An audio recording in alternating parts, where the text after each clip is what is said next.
প্রিয় মাধ্যমিক শিক্ষার্থী বন্ধুরা, আশা করি তোমাদের প্রস্তুতি খুব ভালো চলছে। দেখতে দেখতে চলে আসলো তোমাদের সেকেন্ড সাবমিটিভ এর পরীক্ষা।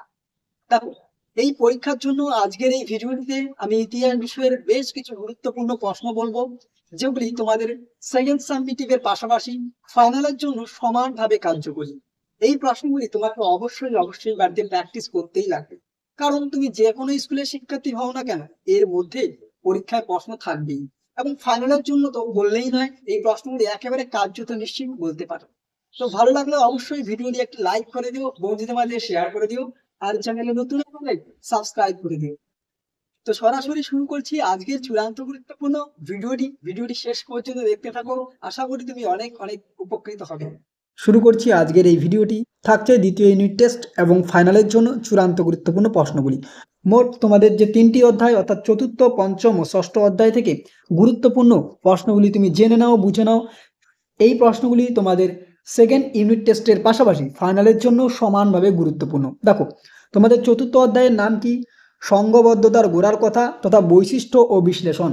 এবার প্রথমে আমরা আসি তোমাদের 8 মার্কের জন্য কোন কোন প্রশ্নগুলিকে তুমি প্র্যাকটিস করবে। দেখো, মাত্র 4টি কোশ্চেন বলছি। এই 4টি কোশ্চেনের মধ্যে তুমি ফাইনালে এবং দ্বিতীয় ইউনিট টেস্টে পরীক্ষা কমন পাবেই। তুমি যে কোনো স্কুলের শিক্ষার্থী হও না কেন, এর মধ্যেই পরীক্ষায় প্রশ্ন হবে।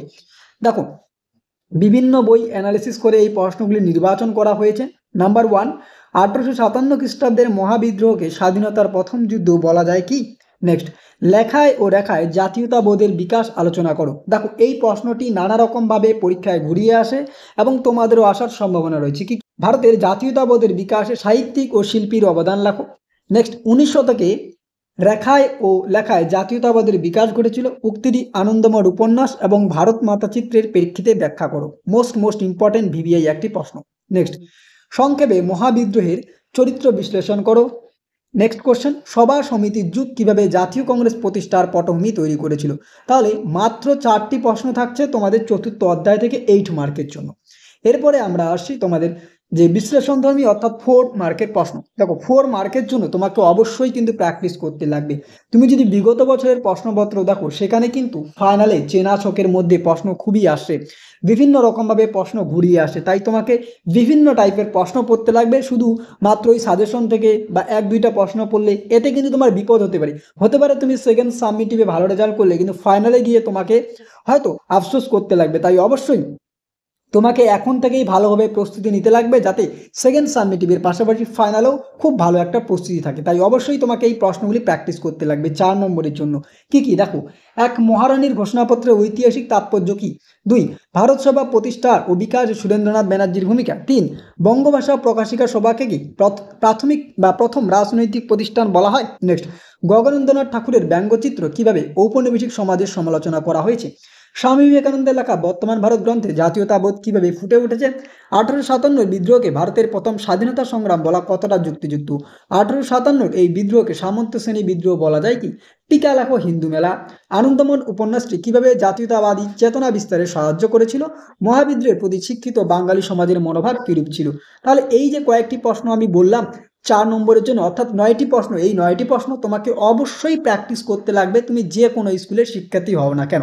নেক্সট আমরা আসি পরবর্তী তোমাদের 2 মার্কের জন্য, অর্থাৎ 2 নম্বরের জন্য কোন প্রশ্নগুলি প্র্যাকটিস করবে। দেখো, 2 নম্বরের অজস্র প্রশ্ন তোমাকে পড়তে লাগবে, তাই অবশ্যই 2 মার্কের এই প্রশ্নগুলি তুমি প্র্যাকটিস করো। এবং এর বেশিরভাগ উত্তরগুলি কিন্তু আমাদের ইউটিউব চ্যানেলে আপলোড করা আছে। না দেখে থাকলে অবশ্যই আমাদের প্লেলিস্টে গিয়ে অথবা ডেসক্রিপশন বক্সের লিঙ্কে ক্লিক করো, দেখে নিতে পারো।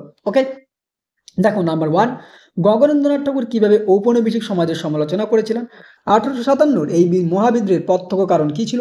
কোন কোন ঐতিহাসিক ঘটনার প্রেক্ষাপটে আনন্দমঠ রচিত হয়েছিল? অথবা 1900 থেকে জাতীয়তাবাদ উন্মেষে আনন্দমঠ উপন্যাসটি কি রূপ অবদান ছিল? ভারত মাতা চিত্রের মূল বিষয়বস্তু কি? অথবা ভারত মাতা চিত্রটির বৈশিষ্ট্য কি? দেখো, কত রকমের ভাবে প্রশ্ন ঘুরিয়ে আসতে পারে, আমরা কিন্তু ইনক্লুডিং তোমাদের সামনে তুলে ধরেছি। 1900 থেকে জাতীয়তাবাদের উন্মেষ, ভারত মাতা চিত্রটি কি রূপ ভূমিকা ছিল? টিকা লেখো দেশীয় ভাষা সংবাদপত্র আইন। 1900 থেকে দ্বিতীয়ার্ধকে সভা সমিতির যুগ বলা হয় কেন? মহারানীর ঘোষণাপত্রের মূল উদ্দেশ্য কি ছিল? জমিদার সভা ভারত সভার মধ্যে 2টি পার্থক্য লেখো। গগনেন্দ্রনাথ ঠাকুর স্মরণীয় কেন? ল্যান্ডহোল্ড সোসাইটি কি উদ্দেশ্যে প্রতিষ্ঠিত হয়? 1857 বিদ্রোহ কি প্রকৃত অর্থে জাতীয় বিদ্রোহ? 1900 থেকে কিভাবে ভারতের জাতীয়তাবাদ চেতনার বিকাশ ঘটেছিল? জমিদার সভা কোন সময় কি উদ্দেশ্যে গড়ে উঠেছিল? রবীন্দ্রনাথ ঠাকুরের গোড়া চরিত্রটি বৈশিষ্ট্য কি ছিল? তাহলে দেখো 2 মার্কের জন্য তোমাকে কিন্তু এই প্রশ্নগুলি অবশ্যই ফাইনালের জন্য এবং সেকেন্ড সাবমিটিভের জন্য প্র্যাকটিস করতেই লাগবে। এই 14টি প্রশ্ন থাকছে তোমাদের 2 মার্কের জন্য।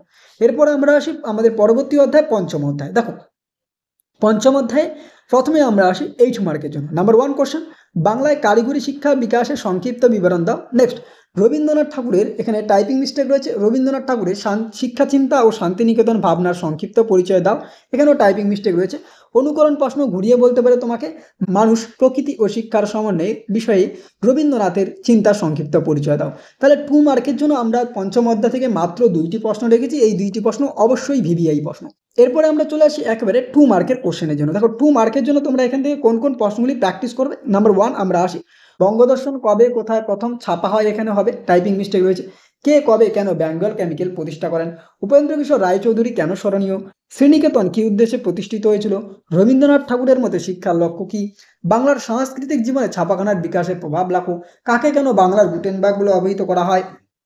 গোলাদিঘির গোলামখানা কোন প্রতিষ্ঠানকে কেন বলা হয়? 19 শতকে বিজ্ঞান শিক্ষার বিকাশে Indian association for the cultivation of science অথবা আইএসিএস এর ভূমিকা কী ছিল? বিদ্যামণি কাকে কেন বলা হয়? বাংলা ছাপাখানার বিকাশে পঞ্চানন কর্মকারের ভূমিকা কী ছিল? বাংলার মুদ্রণের ইতিহাসে বটতলা প্রকাশনার গুরুত্ব কী ছিল? বিশ্বভারতী প্রতিষ্ঠার উদ্দেশ্য কী ছিল? কারিগরি শিক্ষার বিস্তারে বেঙ্গল টেকনিক্যাল ইনস্টিটিউট বা বিটিআই এর ভূমিকা কী ছিল? রবীন্দ্রনাথ ঠাকুরের ব্রহ্মচর্যাশ্রম প্রতিষ্ঠা কেন করেছিলেন? চার্লস উইলকিন্স কে ছিলেন? কাকে বাংলার মুদ্রণ শিল্পের জনক বলা হয় এবং কেন? বাংলার ব্যবসায়িক ভিত্তিক ছাপাখানার প্রতিষ্ঠার কারণ কি? বাংলার বিজ্ঞান শিক্ষার প্রসারে বসু বিজ্ঞান মন্দিরের ভূমিকা কী ছিল? ছাপা বই শিক্ষার প্রসারে কী ভূমিকা নিয়েছিল? তাহলে তোমাদের মোট এই 19টি প্রশ্ন অবশ্যই প্র্যাকটিস করতে লাগবে 2 মার্কের জন্য পঞ্চম অধ্যায় থেকে। এরপরে আমরা আসি 4 মার্কের জন্য। নাম্বার 1, বাংলা ছাপাখানার বিকাশে উপেন্দ্র কিশোর রায়চৌধুরীর ভূমিকা আলোচনা করো। নাম্বার 2, বিশ্বভারতী প্রতিষ্ঠা রবীন্দ্রনাথ ঠাকুরের শিক্ষা চিন্তা, যেটা আমি 8 মার্কের জন্য, সেটা তোমাদের 4 মার্কেও আসতে পারে। পরবর্তী প্রশ্ন দেখে নাও, ঘুরিয়ে আসতে পারে প্রশ্নটি, ঔপনিবেশিক শিক্ষা ব্যবস্থা সম্পর্কে রবীন্দ্রনাথ ঠাকুরের চিন্তা ধারণা কী ছিল? ছাপাখানার ব্যবসায়িক উদ্যোগ সম্পর্কে লেখো। বাংলা মুদ্রণ ও প্রকাশনায় ঈশ্বরচন্দ্র বিদ্যাসাগরের ভূমিকা লেখো। ছাপা বইয়ের সঙ্গে শিক্ষা বিস্তারের সম্পর্ক বিশ্লেষণ করো, অথবা ছাপাখানার বিস্তার এবং গণশিক্ষার প্রসার সম্পর্কে সমানুপাতিক 19 শতকের শেষ ভাগে বাংলার পরিপ্রেক্ষিতে মন্তব্যটি ব্যাখ্যা করো। ভিভিআই একটি প্রশ্ন বলতে পারো। শ্রীরামপুর মিশন প্রেস কিভাবে একটি অগ্রণী মুদ্রণ প্রতিষ্ঠানে পরিণত হলো? বাংলার বিজ্ঞান চর্চার বিকাশে ডক্টর মহেন্দ্রলাল সরকারের কিরূপ অবদান ছিল? কারিগরি শিক্ষার বিকাশে বিটিআই বা বেঙ্গল টেকনিক্যাল ইনস্টিটিউটের ভূমিকা কী ছিল? টিকা লেখো, জাতীয় শিক্ষা পরিষদ বসু বিজ্ঞান মন্দির প্রতিষ্ঠায় উদ্দেশ্য তাৎপর্য আলোচনা করো, অথবা টিকা লেখো বসু বিজ্ঞান মন্দির। তাহলে তোমাকে 4 মার্কের জন্য এই 10টি প্রশ্ন পড়তে লাগবে। এর মধ্যে যেই প্রশ্নগুলি তোমাকে পড়তেই লাগবে তার পাশে কিন্তু আমরা স্টার মার্ক দিয়ে রেখেছি, তাই স্টার মার্ক দেওয়া যে প্রশ্নগুলি রয়েছে সেগুলিকে অবশ্যই তুমি পড়ো।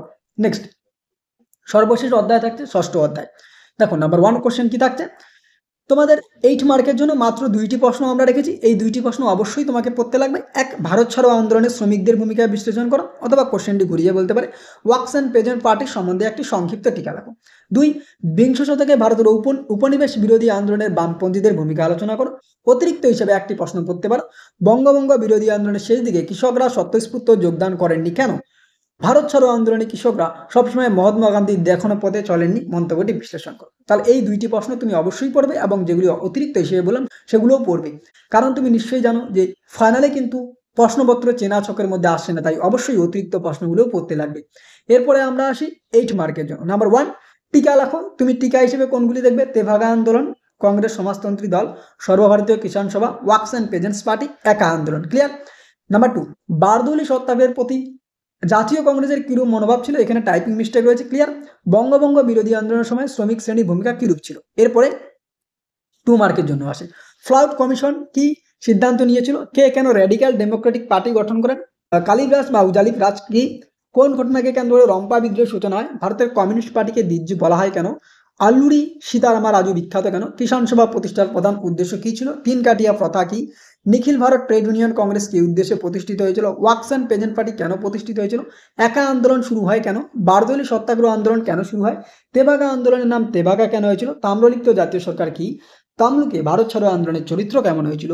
শ্রমিক শ্রেণীর বড় অংশ আইন অমান্য আন্দোলনের প্রতি বিমুখ ছিল কেন? নেক্সট, কৃষক আন্দোলনে বাবা রামচন্দ্রের ভূমিকা কিরূপ ছিল? ভিভিআই একটি প্রশ্ন। মাদারি পাশে কে ছিলেন? মোস্ট ইম্পর্টেন্ট প্রশ্ন। বাবা রামচন্দ্র কে ছিলেন? মোপলা বিদ্রোহের কারণ কি? সর্বশেষ প্রশ্ন, কি উদ্দেশ্যে কংগ্রেস সমাজতন্ত্রী দল প্রতিষ্ঠিত হয়? ভিভিআই একটি প্রশ্ন। ক্লিয়ার? তাহলে তোমাদের 2 মার্কের জন্য এই 21টি প্রশ্ন অবশ্যই পড়তে লাগবে। ওকে, তো এই যে প্রশ্নগুলি আমি বললাম, এই প্রশ্নগুলি তোমাদের সেকেন্ড ইউনিট টেস্টের পাশাপাশি ফাইনালের জন্য কিন্তু সমানভাবে গুরুত্বপূর্ণ। তাই অবশ্যই তুমি এই প্রশ্নগুলি বাড়িতে এখন থেকে প্র্যাকটিস করো, নিঃসন্দেহে থাকো তুমি পরীক্ষায় উপকৃত হবেই। তো ভিডিওটি ভালো লাগলো অবশ্যই বন্ধুদের মাঝে শেয়ার করে দিও, আর চ্যানেলে নতুন হয়ে থাকলে সাবস্ক্রাইব করে দিও। ইতিমধ্যে আমরা একাধিক বিষয়ের নোট সাজেশন প্রোভাইড করেছি, না দেখে থাকলে অবশ্যই আমাদের প্লেলিস্টে গিয়ে দেখে নিতে পারো। তো এতক্ষণ পর্যন্ত ভিডিওটি দেখার জন্য অসংখ্য অসংখ্য ধন্যবাদ। Thanks for watching.